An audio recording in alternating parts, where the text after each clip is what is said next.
This video will guide you through the 3 sets of color schemes you need to work with.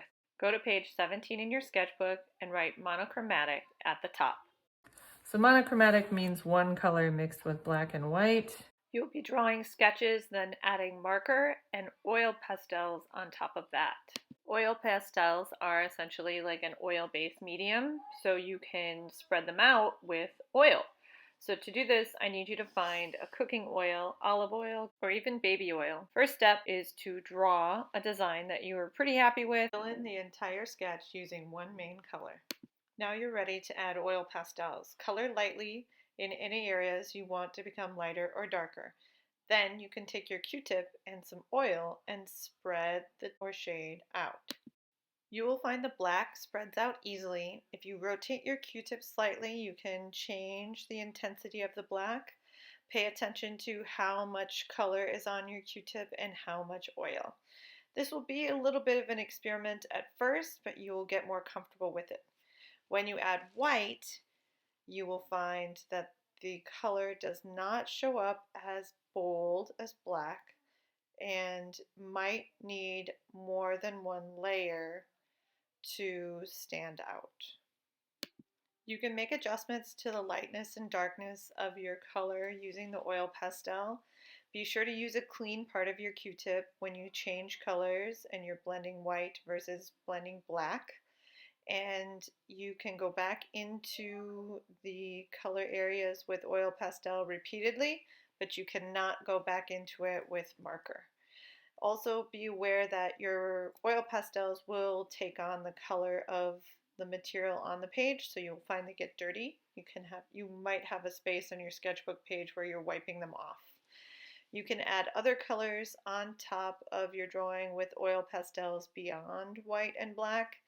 You can use the colors that are the base of your painting. So I continued to add red and orange to help mix the oil pastels, white and black colors back in. After you complete your first monochromatic sketch, you'll have the hang of how to mix with oil pastels. You can go on and draw 2 more.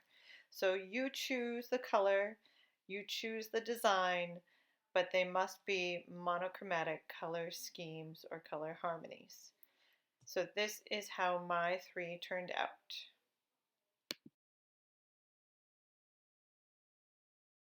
So part 2 of this assignment is to now work on analogous color schemes. So you would be working on page 13 in your sketchbook. And as you can see on page 13, I've drawn out 3 little rough sketches with my pencil, and they are just really simple shapes. I just wanted to keep it basic so that I can work with the colors themselves. So analogous means family. They're families of colors, and it's usually 3 or 4 colors side by side.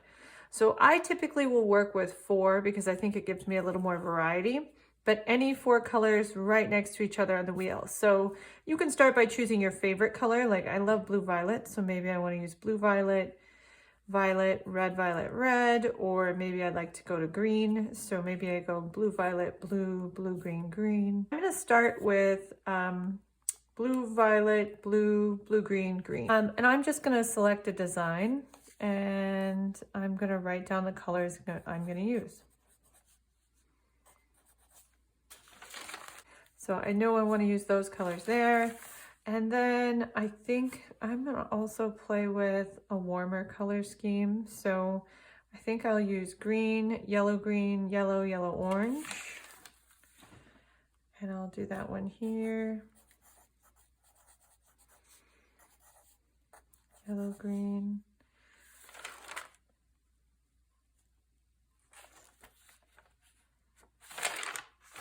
Yellow.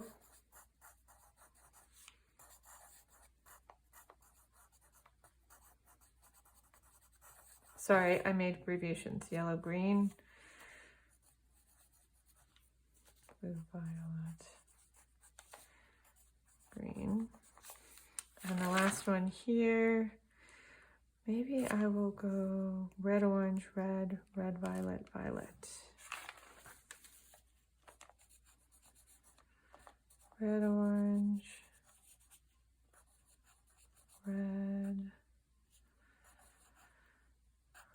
violet,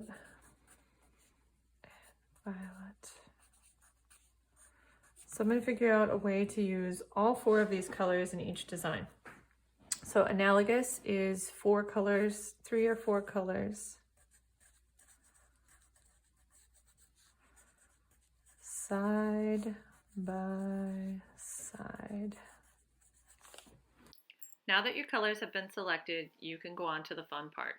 Fill in your base layer with markers. Remember, if you're making a tertiary color, you'll be layering one marker color on top of another. For example, I'm making blue-violet in this example.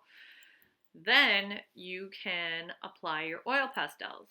You can make tints, you can make shades, and you can also add different colors to make the color scheme, your analogous color scheme, work. So I'm adding blue back in. You can add other colors on top of your marker, and then again use your oil pastels to blend them together. After you add all the oil pastels you want, feel free to use oil on Q-tips to blend the colors and make it much more painterly.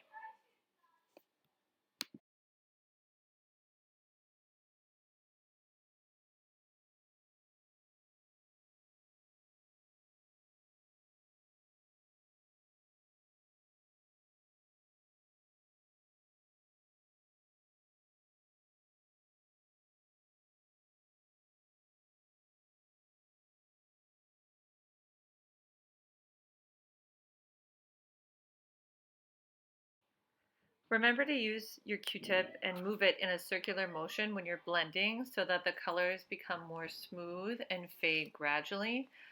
Additionally, don't forget to check that your Q-tip isn't contaminated with another color before going on to a new area.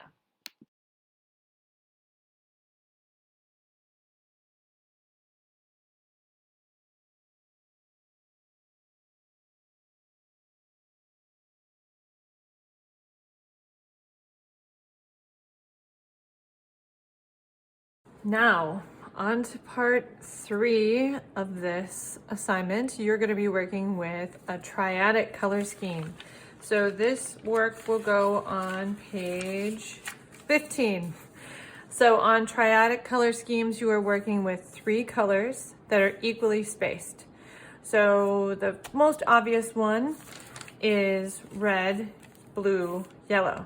This is a triadic color scheme. They have to be spaced by 3 other colors.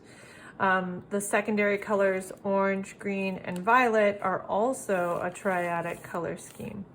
And these can be really bold and contrasting. They are not always as interesting.